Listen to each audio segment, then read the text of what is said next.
Welcome to 7 Minutes of Philosophy of Mind, the channel where thought experiments get weird, ideas get dangerous, and no one escapes without at least one existential crisis. But this time, we're doing something a little different. What you're about to hear is part of a special compilation series called Metaphysics and Other Bad Habits. Think of it as philosophy off-leash, a curated blend of rants, riffs, and intellectual detours that don't always fit within our tidy 7-minute framework. And at the heart of it all, the philosophical cage match, philosophy versus itself. This is not just a tale of internal critique, it's a full-blown comedy of errors.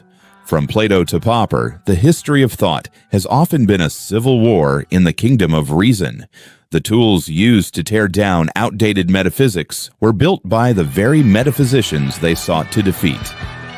If philosophy is the art of questioning everything, including itself, what happens when the mirror turns into a maze? In this series, we explore self-sabotage, sublime confusion, and the strange beauty of intellectual contradiction. From the quiet reinvention of philosophy in the age of algorithms to science accidentally stumbling back into metaphysical questions it thought it had left behind, this series traces the odd, unintended pilgrimage of human thought. So whether you're a philosopher, a skeptic, or just someone who thinks too much in the shower, welcome. Let's get started.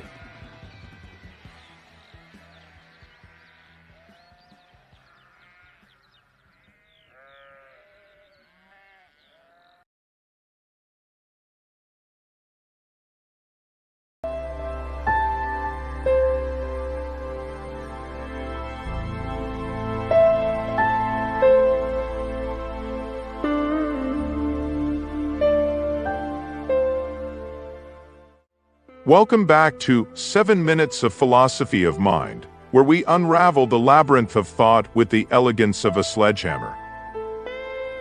In this episode, we explore the deep, intricate relationship between philosophy, science, and language, highlighting the unique role philosophy plays in confronting the limits of human thought. Throughout our episodes, we'll dive into the historical and contemporary challenges within philosophy, exploring tensions between metaphysics and linguistic frameworks, and the paradoxical nature of philosophical inquiry itself. We'll examine how philosophy doesn't aim to provide definitive answers, but rather continuously critiques and reshapes our understanding of reality. In each chapter, we'll engage with the works of monumental thinkers like Kant, Wittgenstein, and Heidegger, shedding light on their contributions and the ongoing battle between scientific rationalism and philosophical skepticism. You'll also see how philosophy's metaphysical drive extends far beyond the ivory tower, influencing everyday life, ideologies, and the social constructs that shape our world. So, whether you're new to philosophy or an experienced thinker, get ready to challenge and expand your perspective. Let's embark on this journey together, questioning, reflecting, and reshaping our understanding of the world, one chapter at a time.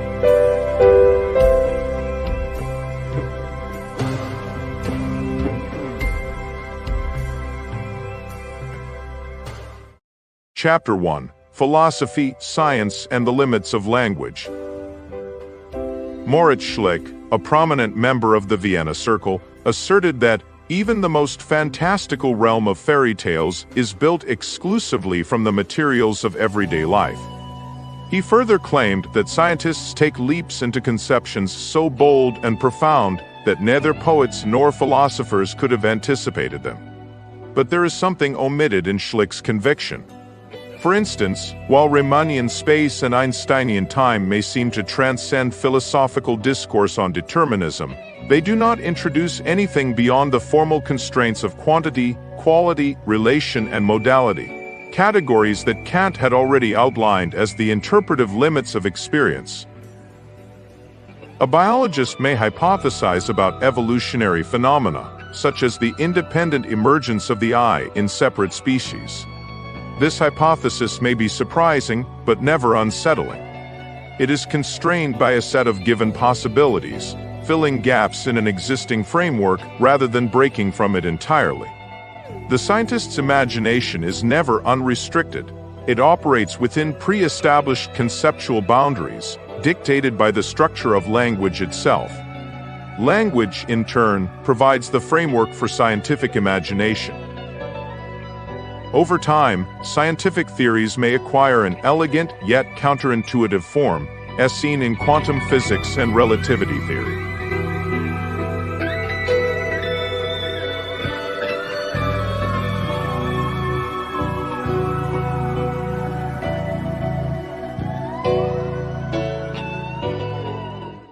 But why should these be considered fundamentally different from theories in economics?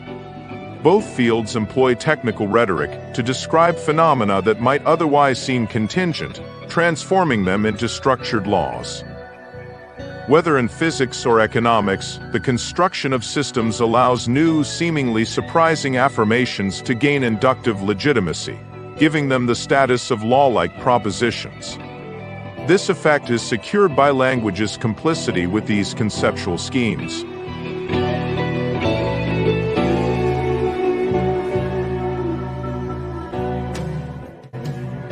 In contrast, philosophy faces an entirely different predicament. The aporetic nature of philosophical problems stems from their lack of support from language.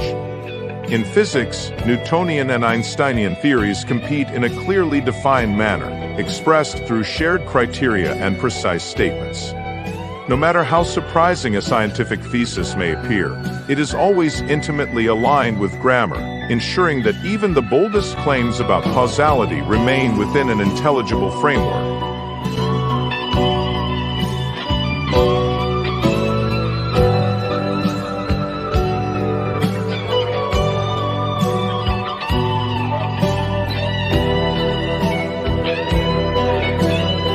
Modern scientist, like the ancient mythmaker, presents the world through statements that preserve a sense of familiarity, ensuring that even the most radical theories remain linguistically harmless.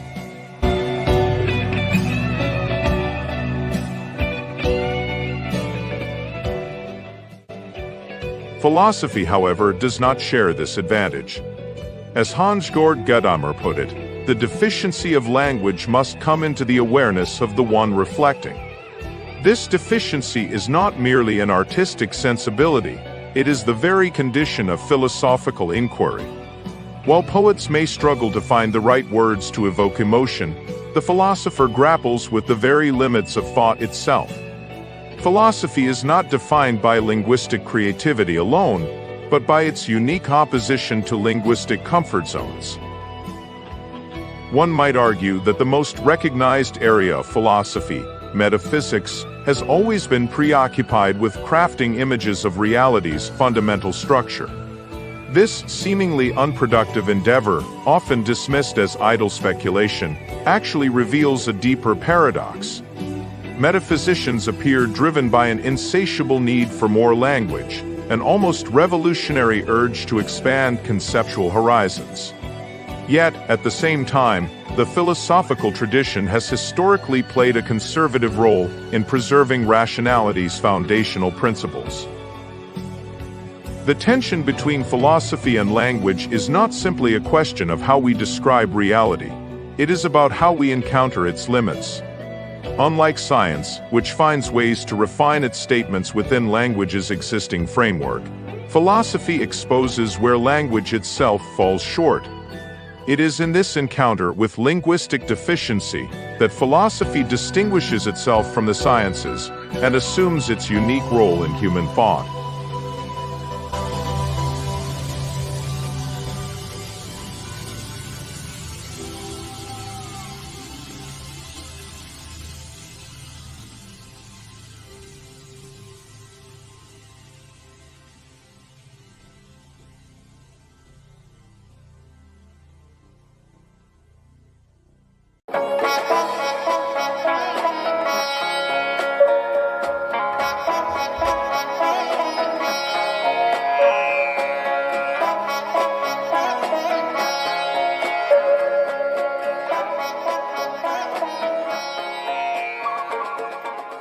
Chapter 2.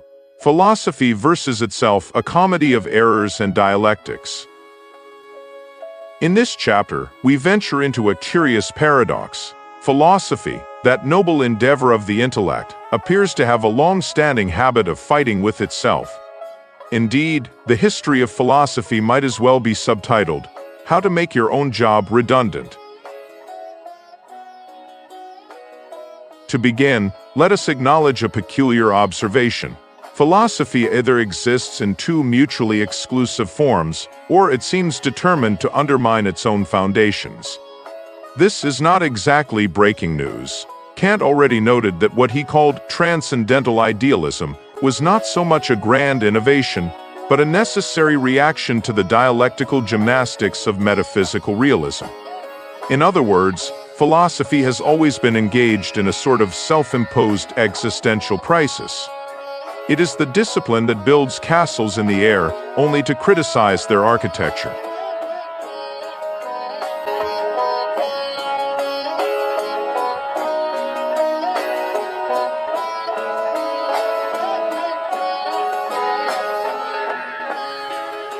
Wittgenstein, ever the therapist of unruly concepts, might put it differently. Philosophy is a kind of language therapy. But let's be honest, what sort of therapist spends more time diagnosing their own neuroses than treating others? However, the real question isn't whether philosophy contradicts itself. Of course it does. How else would it stay employed? The true scandal, if we may call it that, is the suspicion that this entire idealist venture had been running long before Kant arrived to give it a respectable name. The post-Kantians, never ones to leave a mystery unprobed, suspected that the idealist step in philosophy wasn't just a revelatory moment, but a systematic process, a grand exercise in exposing how philosophy itself manufactures the very illusions it later claims to dispel.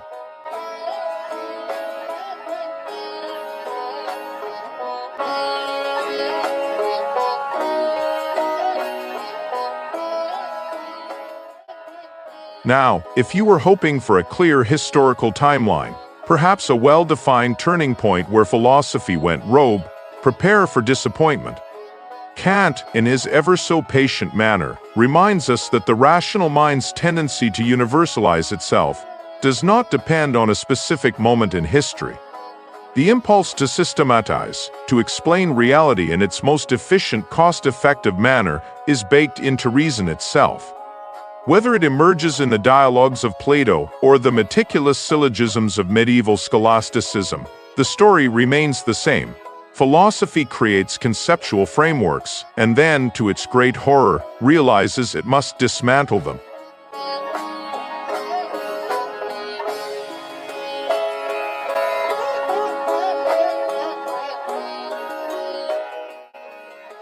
So here we are, facing yet another instance of philosophy at war with itself. On one side, we have the philosopher technicians, dutifully translating the world into the clean, crisp language of scientific models. On the other, those who resist, who insist on philosophy as a reflection on life itself, a reclamation of experience from the bureaucratic grip of formulas and technical jargon. And thus, we arrive at the ultimate irony. Philosophy, in its most authentic form, is forever doomed to fight its own ghost. It radicalizes thought only to expose the illusions generated by, well, thought itself. It is the discipline that never rests, for every victory is but another step towards self-sabotage. In short, philosophy is like a cat chasing its own tail. Only the cat is self-aware, deeply critical of tail-chasing as a concept, and prone to existential despair. But, as always, we chase on.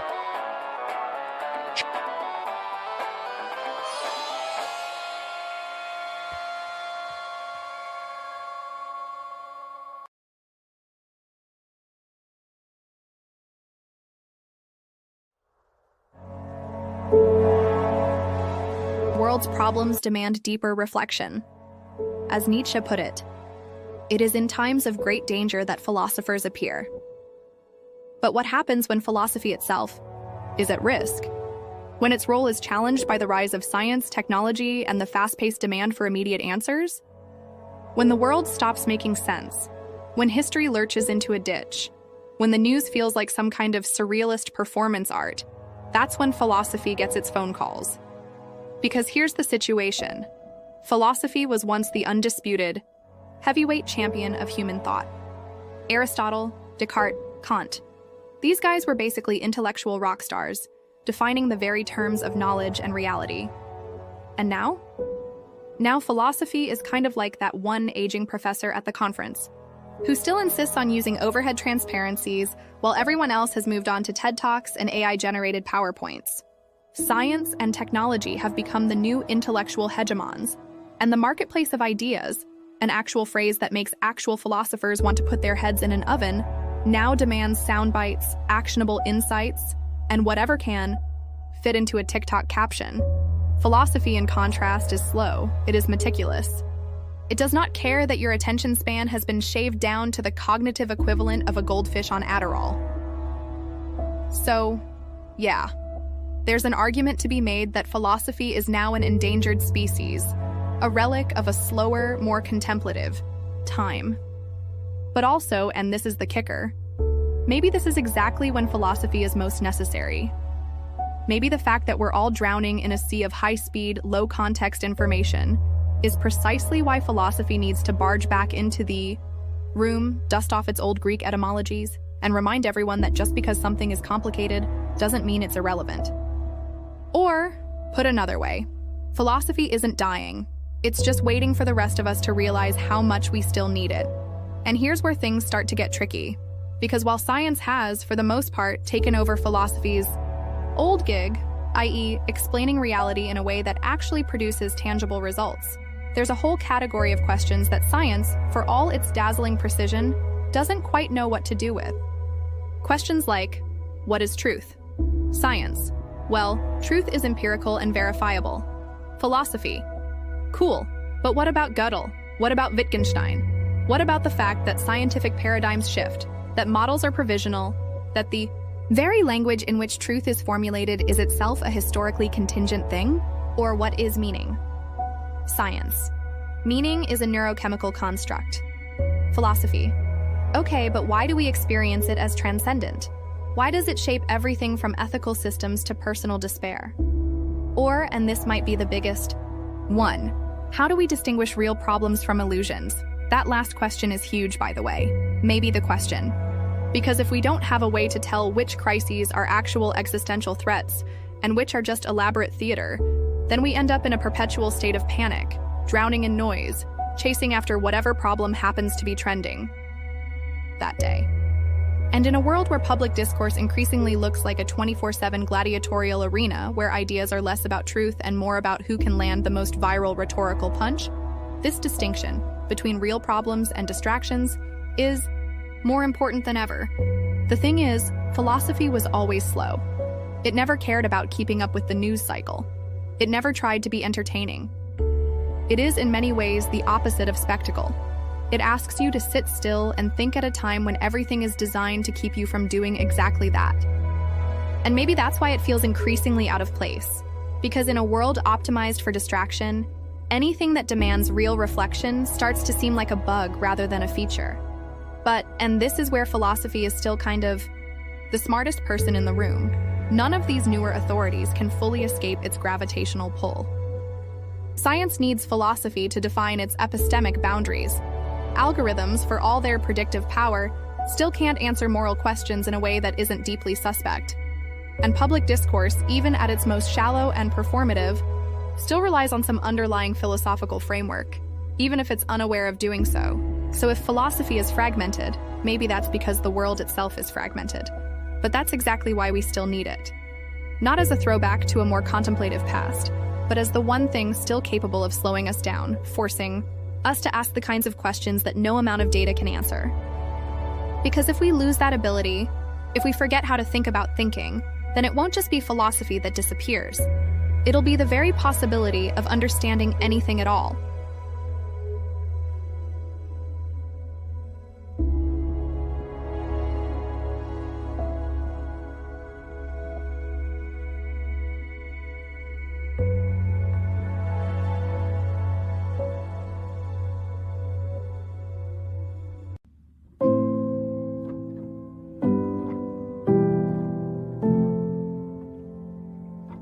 Philosophy has long sought refuge in the written word. It has trusted in the stability of the sentence, the rigor of the concept. And yet, what is thought if not a force that exceeds its own formulation? A movement that both preserves and negates itself? Thought is not a tame thing. It is wild, violent, ecstatic. It leaps, it burns, it devours.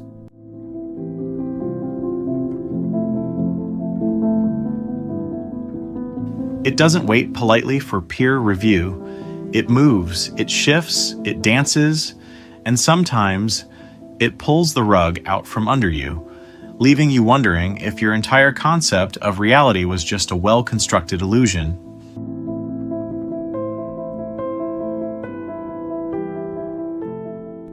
We are mistaken when we believe that ideas live only in argument. They seep into the texture of life, materializing in objects, in gestures, in the architectures of the everyday. The philosopher's task is not merely to construct theories, but to unearth the forgotten strata of meaning, to trace the dialectic of thought in its most fragile, transient forms. Quine once asked, "How do we even know what words mean? Imagine you're on a desert island and some guy points at a rabbit and yells, 'Gavagai.' Does he mean rabbit? Or does he mean undetached rabbit parts? Or divine spirit of all rabbitness? You don't know. You can't know. And honestly, maybe neither does he. Words attempt to carve boundaries, to segment time into distinct moments. But true understanding is never given all at once. It accumulates, unfolds, thickens like duration itself. It is not in the sharp definition of a concept, but in the living rhythm of its evolution, that meaning emerges. We do not think in isolated propositions. We think as we see, as we touch, as we move through space. Thought is not merely in language. It is in the hand that writes, in the eyes that search, in the breath held between one idea and the next. There are moments when knowledge ceases to explain and begins to illuminate. In these moments, thought is not a system, but a flash, an image that holds in its structure the shock of recognition. This is the moment in which philosophy ceases to be merely pedagogy and becomes art, not as decoration, but as a medium of interruption, of awakening. Art reminds us of what philosophy forgets, that meaning is not something we impose on the world, but something that emerges between us and the world.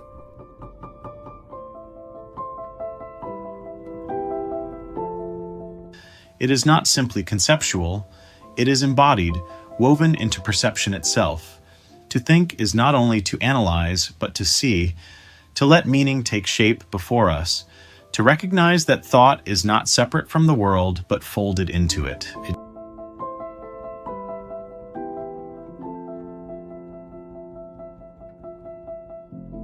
To think is to inscribe oneself into a history of images, of forms, of correspondences. Philosophy has always done this, only it has refused to acknowledge it. The question is not whether thought can be visualized, but whether it was ever anything but an attempt to capture the fleeting, to frame the ungraspable.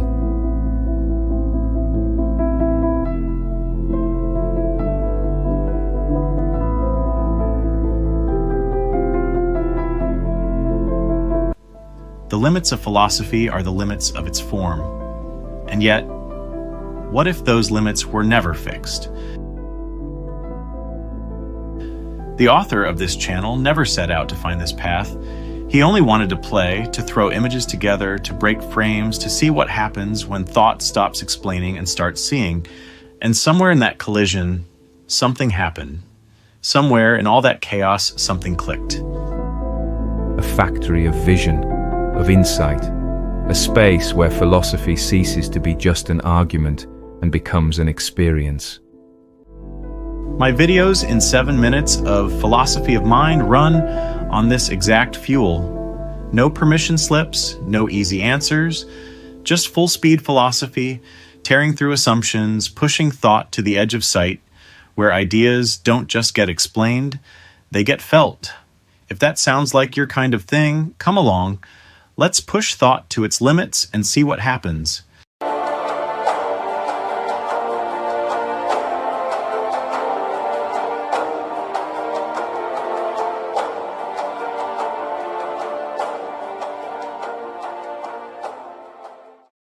Chapter 1. The Map and the Territory, Borges and the Limits of Science.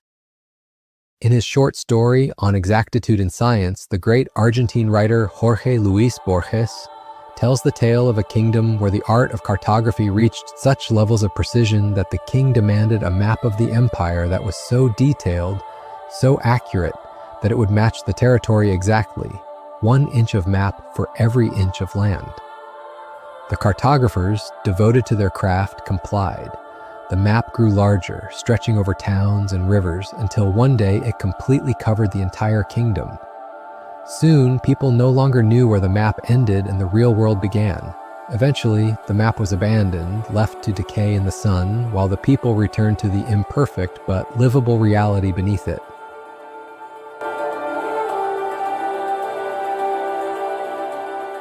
It's a short and elegant parable, but the implications are enormous. Science, too, is in the business of mapping reality. Every new equation, every new model, every scientific theory is an attempt to chart the unknown, to reduce the infinite complexity of the world into something understandable. But here's the problem. No map, no model, no equation can ever truly be the world itself. The map is not the territory, and yet we often confuse the two. Philosophy exists precisely to remind us of this difference. From its very inception, philosophy was not some detached theoretical construct, but the very act of self-reflection by which humanity sought to bring itself to self-conscious clarity. It was through this original drive toward absolute self-understanding that the sciences themselves were born, emerging from the primordial ground of a rationality that sought not merely facts, but the deeper meaning of the world as a horizon of experience. But here's the problem. Science, technology, and empirical inquiry have grown so dominant that philosophy, the very thing that once gave them their foundation, is now seen as unnecessary. We live in a world that prides itself on rationality, yet it increasingly ignores the discipline that first questioned what rationality even means. This is the crisis in which philosophy now finds itself. No longer the self-consciousness of science, no longer the guiding force of reason interrogating its own limits, but increasingly viewed as an antiquated discipline displaced by technical rationality. Today, philosophy is often dismissed as impractical, too abstract, too speculative, too detached from the empirical certainties of modern life. But is this really fair, or is this just another example of civilization developing an unconscious habit of ghosting the very thing that made it self-aware in the first place?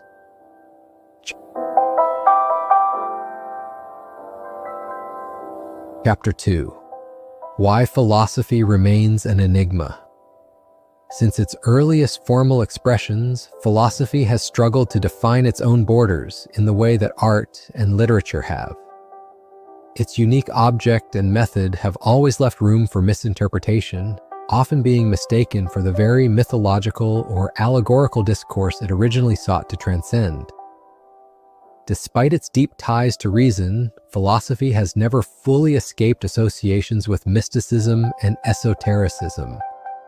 This flexibility, however, is not a flaw. It's part of philosophy's very nature, allowing it to be adopted by various intellectual traditions. But such openness also makes philosophy seem less rigorous compared to the precision of modern scientific discourse. After all, why bother with precision when philosophy offers the delightful vagueness that so many intellectuals seem to enjoy?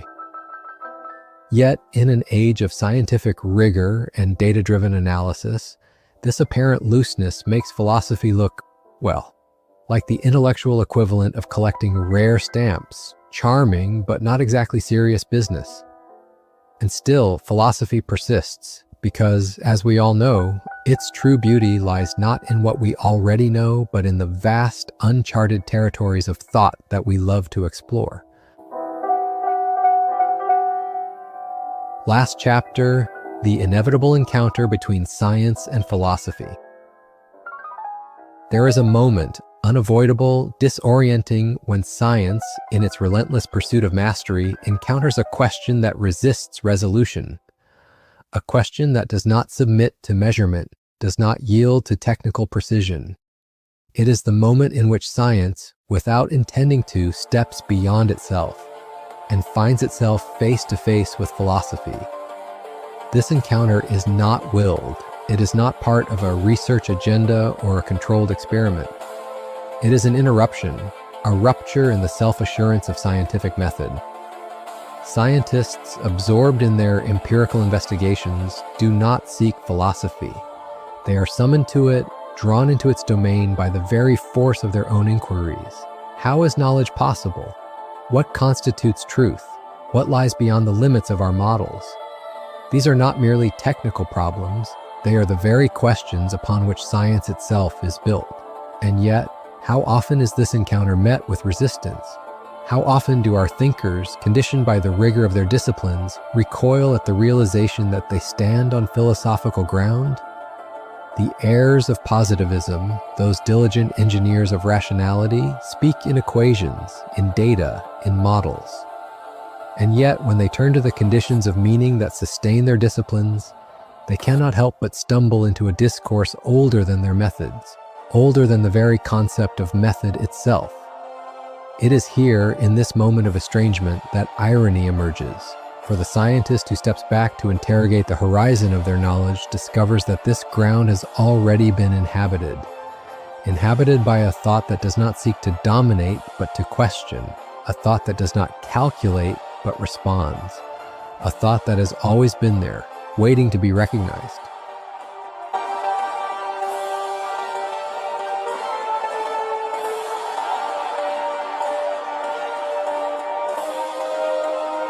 The irony is not that science and philosophy remain in tension. It is that science, in its very effort to move forward, cannot help but return to the very thing it has long sought to leave behind. And so we arrive at the inevitable realization. The boundary between science and philosophy is not a wall, but a threshold, crossed time and again in the pursuit of understanding. Science moves forward, yet philosophy lingers beneath its steps, questioning, reframing, reminding. The deeper we probe into knowledge, the more we find ourselves returning to its very foundations. Perhaps this is not a cycle to escape, but a dialogue to embrace. Until next time, keep questioning, keep exploring, because the search for truth is never truly finished. Ladies and gentlemen, esteemed thinkers and casual overthinkers, welcome to another episode of 7 Minutes of Philosophy of Mind. Today we're tackling an age-old question. Is philosophy dead? Or is it just hiding, pretending to be something else, like an undercover cop at a philosophy conference? Now, as long as humans insist on centralizing their intelligence to better understand themselves, essentially narrating their intellectual triumphs as a glorious story of reason, vanquishing myth, superstition, and bad coffee shop debates, philosophy will stubbornly refuse to die. It's like that one guest who lingers at the party long after the music has stopped. You think it's gone, but there it is, rummaging through your bookshelf and muttering about metaphysics. To reinforce this point, let's examine two popular attempts to kick philosophy out of the intellectual club. The first contender, positivism. Positivism, that grandchild of empirical science that proudly declares, "Enough of your speculative nonsense, philosophy. It's time for testable hypotheses and measurable results." Positivism, you see, grew out of the Kantian tradition, the one that told metaphysics to get off its high horse and stop pretending to know things about the supersensible. But instead of politely asking philosophy to share the spotlight, positivism tried to relegate it to a dusty museum of outdated ideas.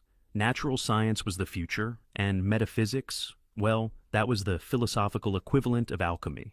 Then came semantic positivism in the early 20th century, which went further, arguing that only what's scientifically testable, or at least logically codifiable, deserved our attention.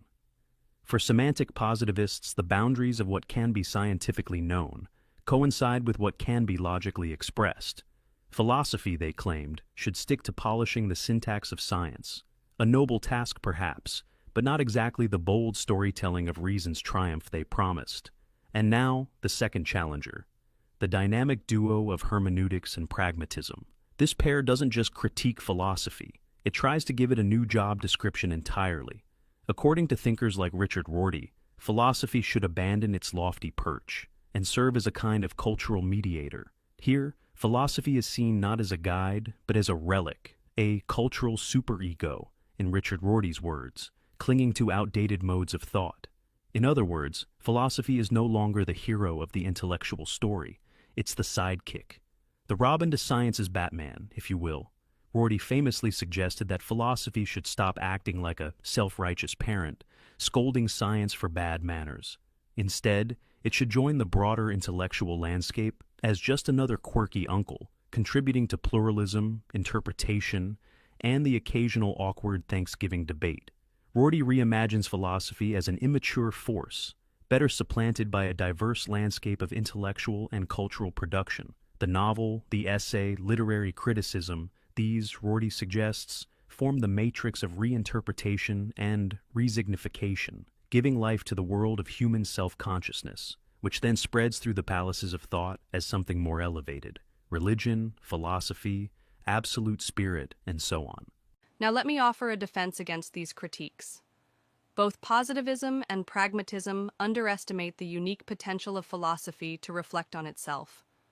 Philosophy is not simply a relic of theological or metaphysical traditions. If we consider post-Kantian thought, from Kant's normative conception of judgment to Heidegger's ontological investigations, it's clear that philosophy has evolved into something profoundly self-aware. Take Heidegger's concept of Dasein, the being that makes the question of being itself possible.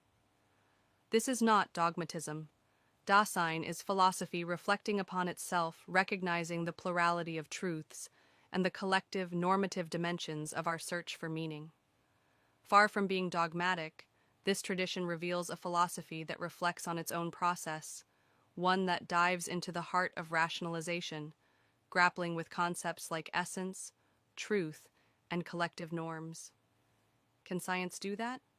Heidegger might argue that science is too busy counting quarks to notice the question.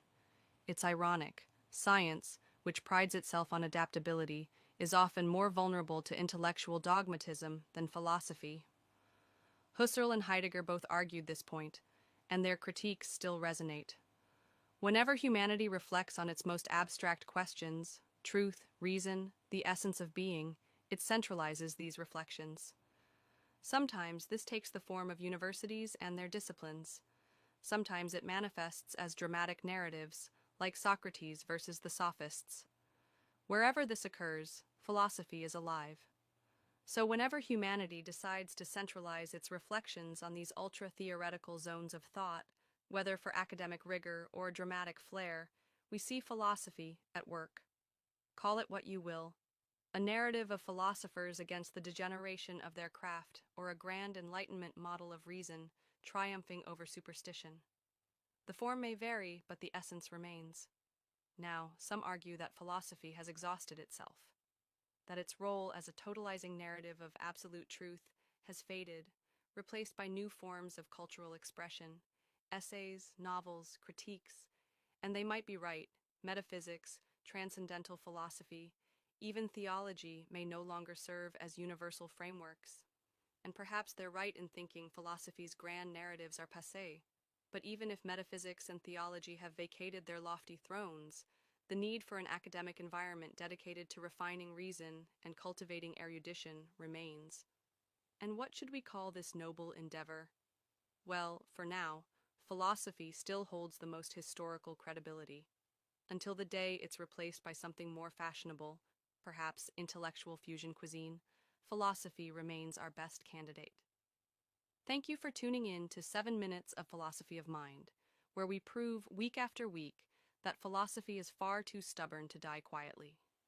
Don't forget to like, subscribe, and philosophize responsibly. See you next time.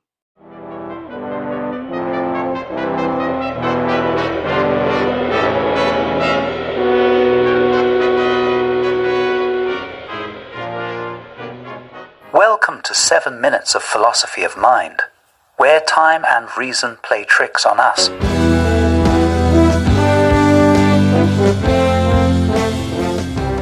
My dear listeners, once again, I find myself standing at the crossroads of ambition and futility, promising you 7 minutes of dazzling insight, while secretly knowing that I shall once more betray that noble intention.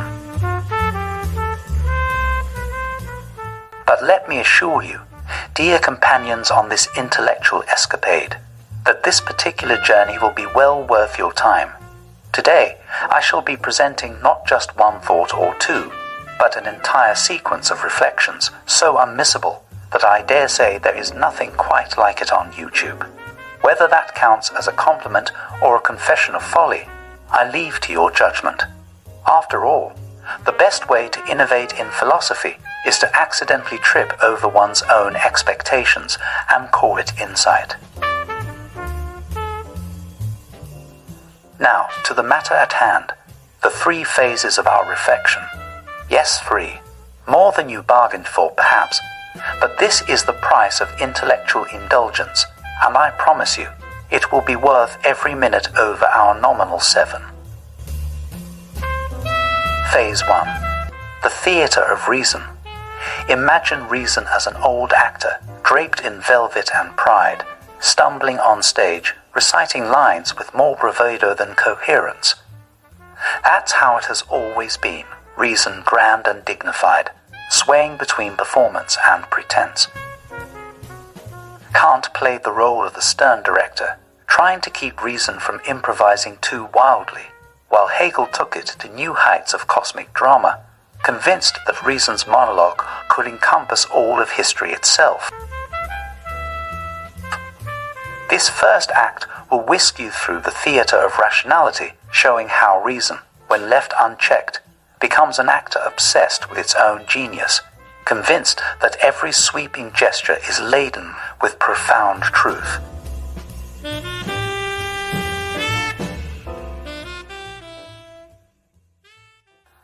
Phase 2. From paideia to bildung, the double drama of formation. In our second phase, we will see how reason transitioned from the public spectacle of Greek paideia to the solemn, introspective ritual of German Bildung.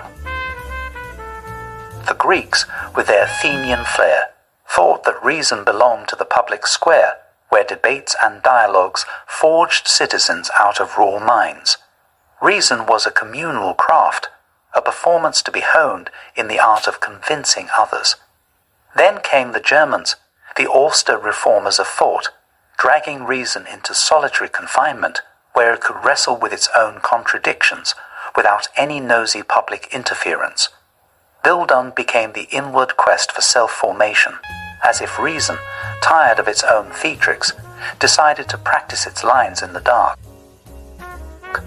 You'll find that both visions are at once inspiring and a bit exhausting. One obsessed with communal accountability, the other with personal transcendence.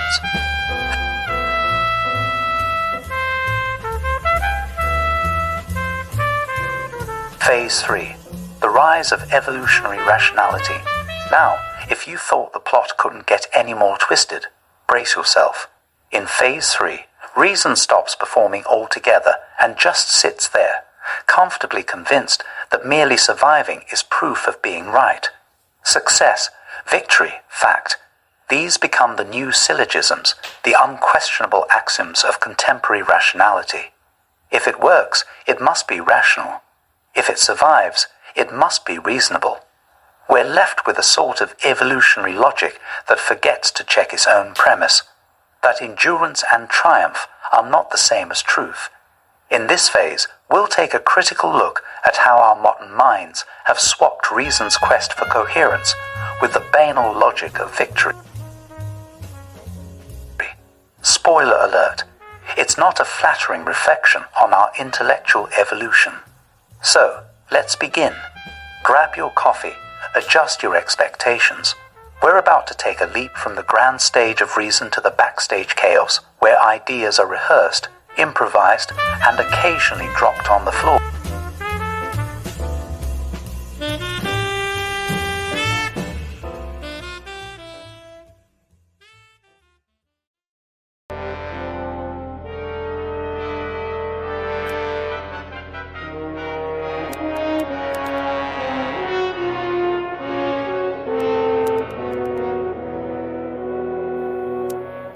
Reason, that grand, dignified figure in the philosophical parade, has always been treated with a mix of awe and exaggerated veneration.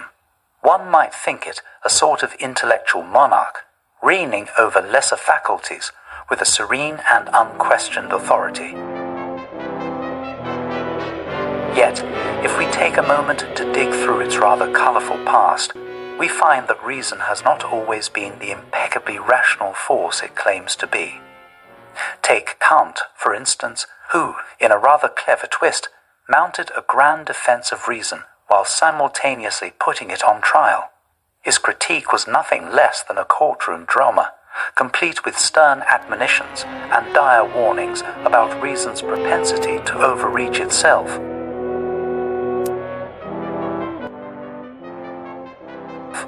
Like a watchdog too eager to prove its worth, reason, left unchecked, tends to bite off more than it can chew, or, in Kant's terms, leap beyond the limits of possible experience.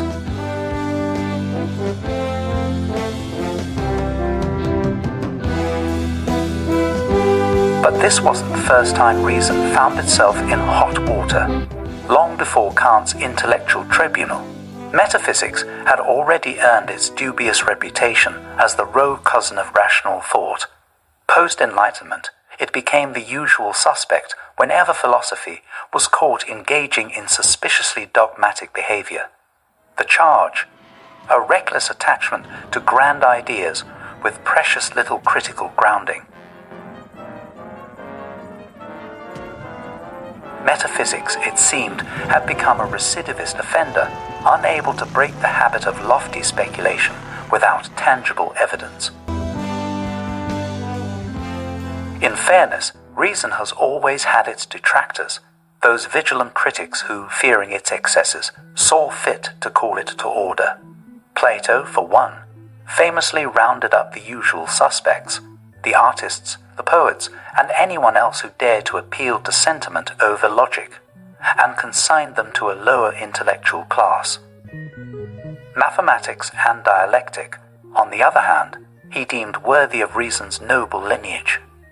But even Plato, stern guardian that he was, could not resist the allure of transforming reason into an unassailable fortress, impervious to doubt, impervious to contradiction. The logicians, too, took their turn at the helm, inspired by Aristotle's insistence on method and precision. Determined to build a kind of intellectual citadel, they forged systems of deduction immune to trickery and deceit. Theirs was a noble pursuit, one might even say a little paranoid, that sought to eliminate ambiguity as if it were a contagious disease. Reason, after all, should not be left vulnerable to the chicanery of mere rhetoric. Still, the campaigns of reason, for all their high-minded aspirations, have always been somewhat melodramatic. Time and again, they've declared war on myth, superstition, and even the more unruly forms of empiricism, only to find that these stubborn adversaries have a way of staging inconvenient comebacks. It's not that reason has failed, far from it. It's more that reason, when it grows too sure of itself, ends up in the peculiar position of rationalizing its own shortcomings. The pursuit of absolute certainty, ironically, turns out to be the best way to sabotage rational credibility. Perhaps reason's most enduring flaw is its tendency to conflate itself with victory, as if being right were merely a matter of triumphing over the opposition. Reason, as it turns out, is a rather theatrical creature. It thrives on grand gestures and solemn declarations, but is more than a little prone to self-delusion. One might even say that reason is not so much a sober-minded philosopher as an actor in an epic drama, always striving to convince the audience of its sincerity while skillfully concealing its more dubious motives behind the curtain.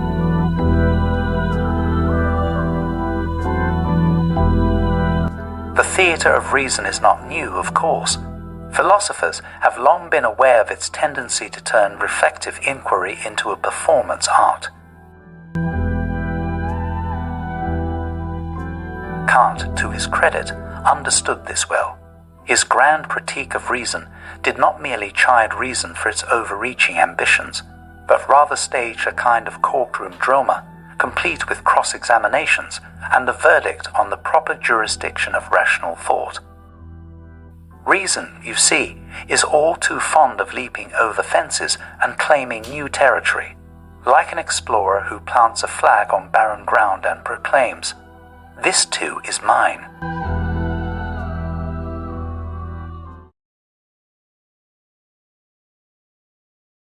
But despite Kant's gallant efforts to rein in reason's enthusiasm, the spectacle continued.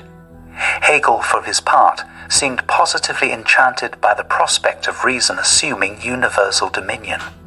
The dialectic became the star of the show, sweeping across history with all the gravity of a cosmic narrative. Yet, the curious thing about Hegel's project is that it often mistook theatricality for depth. Reason's grandiose monologues about unity and synthesis became the intellectual equivalent of Shakespearean soliloquies, impressive in scope, but occasionally begging the question of whether the plot was as coherent as it appeared.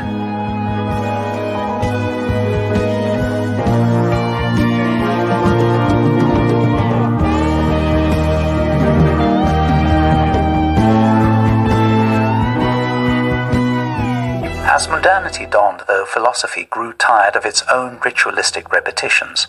Tedium crept into the performance, and philosophers began to suspect that they had been running the same script for far too long.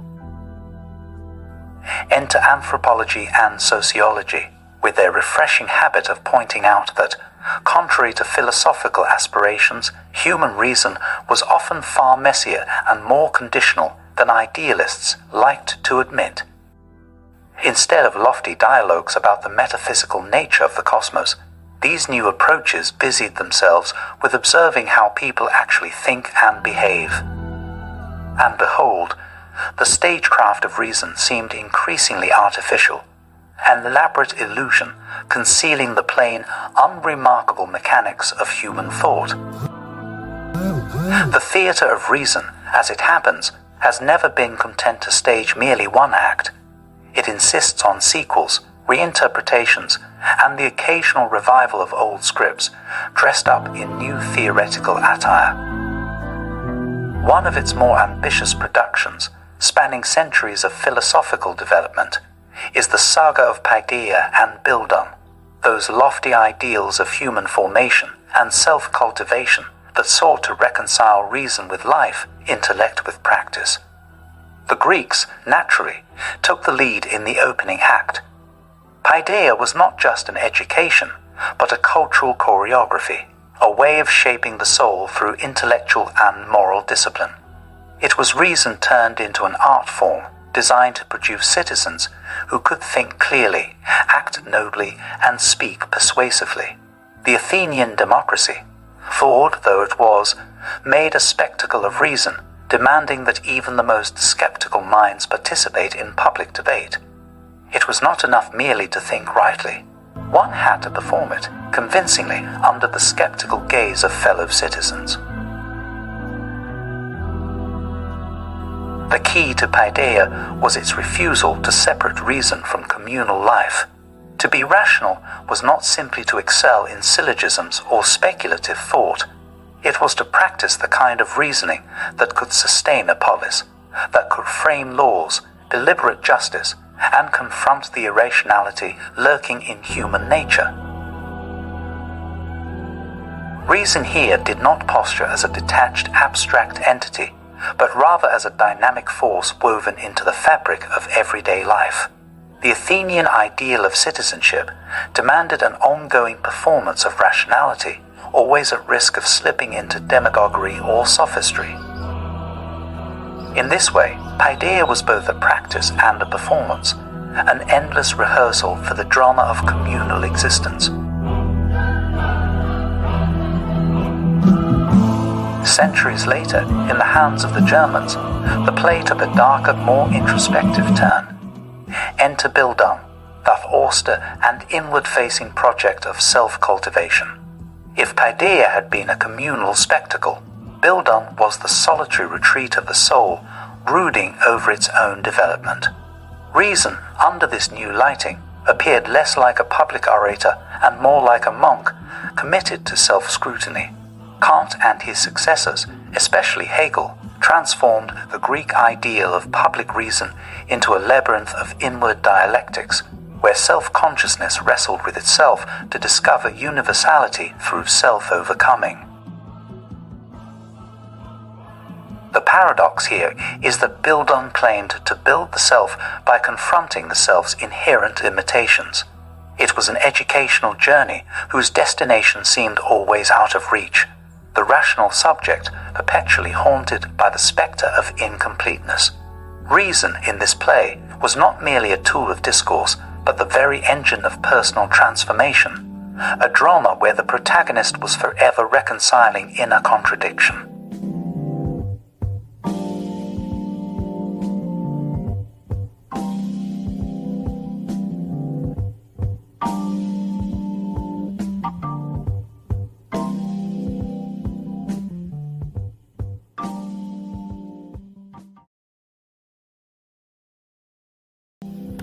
Of course, one might pause to ask whether all this introspective drama wasn't a little overdone. After all, the Greeks had been rather pragmatic about reason's role in public life, while Bildung seemed to wallow in the melancholy of self-realization.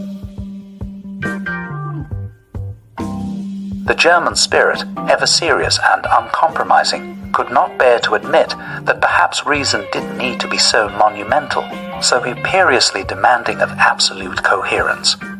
The actor had become obsessed with the script, forgetting that the performance mattered more than the theoretical consistency of each line.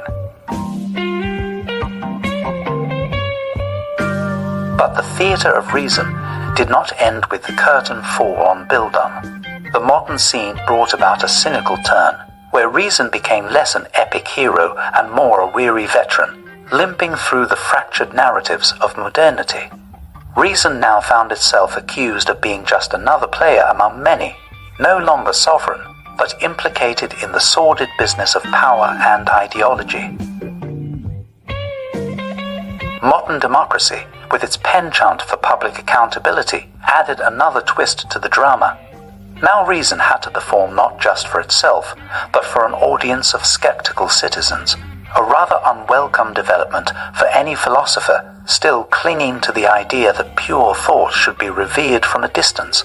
Suddenly, reason became less an isolated genius and more an actor held accountable by a rowdy public, its every move scrutinized and its errors gleefully pointed out. But while democracy lent reason a pragmatic flavor, it also complicated the plot. No longer could philosophers simply declare rational principles as immutable truths. They had to engage in a public dialogue, enduring the infuriating persistence of dissent. Some even went so far as to accuse reason itself of harboring authoritarian impulses, a bit like blaming the actor for the script. This, in turn, led to reason's uneasy marriage with practice, a marriage plagued by constant quarrels and recriminations about fidelity to principle versus responsiveness to circumstance. Representative modern democracy, for all its aspirations, has the advantage of tying meaning to the ability to participate in a game, to make recognizable moves, isolating those who do not respect rites and ceremonies as apolitical barbarians. Yet the absence of democratic culture does not necessarily entail historical and cultural exile. There are other more primal ways to assess the relationship between rules and outcomes. If we fail to observe how other peoples have made this transition, we will remain trapped in a historical prejudice, blind to the multiplicity of forms through which meaning can be shaped. Success, victory, event, fact. These are the shimmering constellations of contemporary rationality, the fixed points by which the modern mind navigates the tumultuous sea of experience. They have assumed the role once occupied by the grand conclusio, the finality of logical demonstration, which classical philosophy so tirelessly sought. What once was the rigorous conclusion of thought, the culmination of dialectical effort or scientific inquiry, has now fragmented into a constellation of pragmatic outcomes. Success is no longer the result of reason, but its very condition of possibility, its retroactive legitimation. In the absence of metaphysical certainty, success stands as the new transcendental signifier, the gravitational center that holds the diverse practices of reason together. To win is to be rational, to accomplish is to be validated, and to dominate is to be in harmony with the natural order. Evolutionary victory, whether biological, ideological, or economic, becomes the naturalized form of rationality itself, as if the mere fact of persistence, the sheer endurance of a phenomenon, is enough to mark it as both reasonable and right. What we are witnessing, therefore, is not merely the displacement of classical logic, but its transformation into a logic of outcome. The facts of success, the measurable results, the tangible victories, are taken as the new evidence of rational coherence.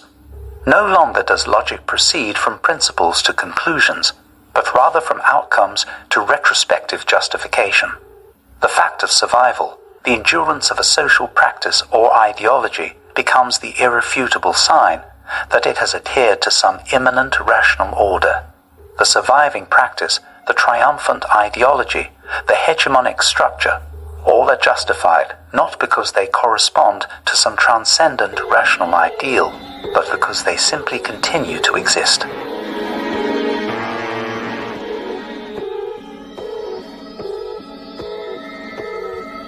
This shift marks the triumph of an evolutionary rationality, where the proof of validity is itself a matter of persistence. In the modern imagination, the successful corporation, the victorious nation, the dominant ideology are all perceived as self-evidently rational, as if the course of history itself were governed by an implicit calculus that rewards coherence and punishes inconsistency. The defeated, the marginalized, and the overthrown are retrospectively deemed irrational, as if their fall were a demonstration of inherent error. Here, the logic of success becomes a totalizing framework that merges rationality with facticity. What succeeds is reasonable, what fails is not. The consequence is that social consensus, far from being the outcome of critical deliberation or rational debate, becomes instead a product of adaptive coherence. What people agree on is not what they reason through, but what survives the crucible of social conflict, the evolutionary battlefield of ideas. Success, in this sense, serves as the substitute for philosophical conclusion. It is the conclusio in the form of a verdict rather than an argument. It is the seal of legitimacy stamped upon practices and beliefs that endure, whether or not they withstand logical scrutiny. Evolutionary success thus becomes the grammar of consensus, the unspoken logic that structures collective perception. This phenomenon is not without its dangers, for the triumph of facticity over critical rationality renders invisible the processes through which victory is manufactured. What survives is not always what is most reasonable or most just, but rather what is most efficient, most forceful, or most adaptable to the prevailing conditions of power. The logic of success, when stripped of its critical self-examination, becomes indistinguishable from mere coercion and ideological imposition.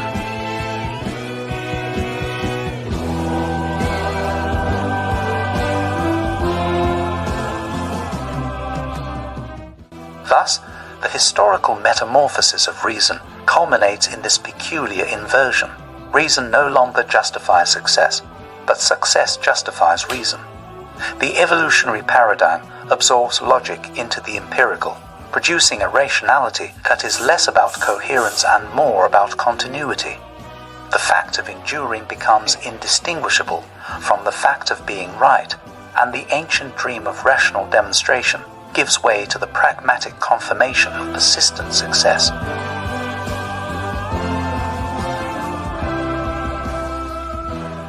If we are to reclaim a critical stance, it must be precisely against this reification of victory.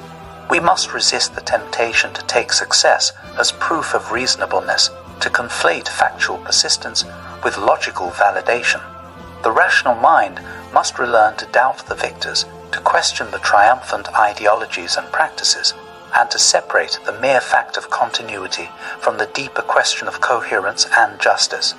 In short, we must disentangle the logic of survival from the logic of truth.